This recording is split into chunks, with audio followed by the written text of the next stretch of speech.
അവധി കഴിഞ്ഞ് വിദേശത്തേക്ക് മടങ്ങിയ പ്രവാസിയോട് സുഹൃത്തിന്റെ കൊടും ചതി. സുഹൃത്തിന് കൊടുക്കാനായി ഇറച്ചിക്കൊപ്പം ഒളിപ്പിച്ച് കഞ്ചാവ് കൊടുത്തുവിടാൻ ശ്രമിച്ച സുഹൃത്ത് അറസ്റ്റിൽ. മലപ്പുറം ഒമാനൂർ സ്വദേശി PK ഷമീമാണ് അറസ്റ്റിലായത്.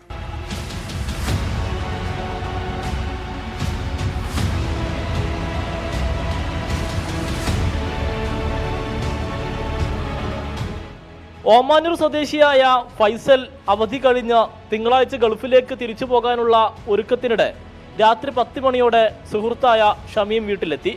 വിദേശത്ത് കഴിയുന്ന സുഹൃത്തിന് നൽകാനെന്ന് പറഞ്ഞ് ഇറച്ചിയടങ്ങിയ പൊതിക്കൊപ്പം കഞ്ചാവ് നൽകി. സംശയം തോന്നിയ ഫൈസൽ പൊതി തുറന്നു നോക്കിയപ്പോഴാണ് കഞ്ചാവ് കണ്ടെത്തിയത്. ക്ലോക്കിൻ്റെ ഒക്കെ പെട്ടി പോലത്തെ ഒരു പെട്ടിയിൽ ഫുള്ള് സെറ്റ് ചെയ്ത് തന്നെ നല്ല പ്ലാസ്റ്ററൊക്കെ കിട്ടി സെറ്റാക്കിയിട്ട് കൊണ്ടുവന്നു. അങ്ങനെ പൊളിച്ച് നോക്കിയപ്പോൾ അതിൽ കുറച്ച് ബീഫ്, പിന്നെ ഊരൊക്കെ ഇടുന്ന ഒരു ബെൽറ്റ്, ഒരു കുപ്പിയിൽ കുറച്ച് വെളിച്ചെണ്ണ, അതിൻ്റെ പ്ലാസ്റ്ററൊക്കെ കഴിച്ച് തുറന്നു നോക്കിയപ്പോഴാണ് കഞ്ചാവാന്ന് മനസ്സിലായത്. ഞാൻ നേരെ വായക്കാട് സ്റ്റേഷനിൽ വിളിച്ച് രാത്രി 11 മണി ടൈമിൽ ഞാൻ സ്റ്റേഷനിൽ വിളിച്ച്. അപ്പോൾ സ്റ്റേഷനിൽ നിന്ന് ഇങ്ങോട്ട് പറഞ്ഞ് സാധനം കൊണ്ട് ഇങ്ങോട്ട് വന്നോളി പറഞ്ഞ് ഞാൻ അവൻ്റെ ആ പെട്ടിയും സാധനങ്ങളുമായിട്ട് നേരെ സ്റ്റേഷനിൽ പോയി കംപ്ലൈൻറ്റ് കൊടുത്ത്. പാക്കറ്റിൽ പ്ലാസ്റ്റർ ഒട്ടിച്ച് ഭദ്രമാക്കിയ നിലയിലാണ് കഞ്ചാവ് ഒളിപ്പിച്ചത്. ഫൈസൽ വാഴക്കാട് പോലീസിൽ പരാതി നൽകി വിദേശത്തേക്ക് മടങ്ങി. പ്രതി ഒമാനൂർ സ്വദേശി ഷമീമിനെ പോലീസ് അറസ്റ്റ് ചെയ്തു.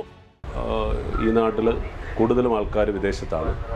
ഇതേപോലെ സുഹൃത്തുക്കൾ പലരും അവർക്ക് സുഹൃത്തുക്കൾക്ക് കൊടുക്കാനായി പൊതിയും മറ്റ് സാധനങ്ങളും കൊണ്ടുവരാറുണ്ട്.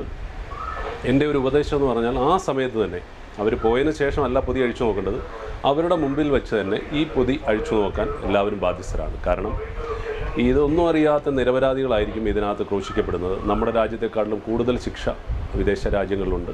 അപ്പോൾ നിരപരാധിയായ ആൾക്കാർ ക്രൂശിക്കപ്പെടും.